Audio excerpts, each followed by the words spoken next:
When you want to get off the darkest ground, but gravity pulls you straight down.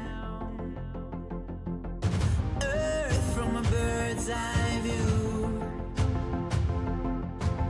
You should grow feathers and see this too. When you want to get off the darkest ground, but gravity pulls you straight down.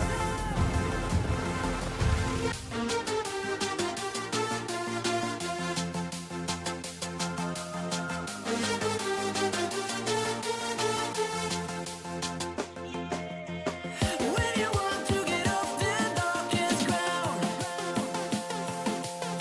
but gravity pulls you straight down.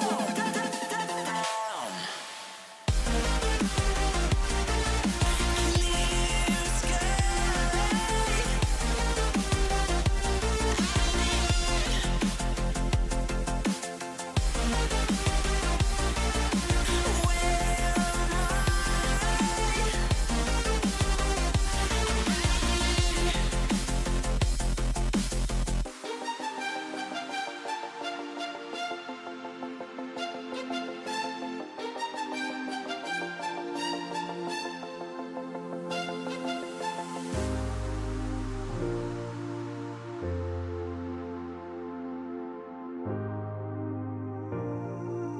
Where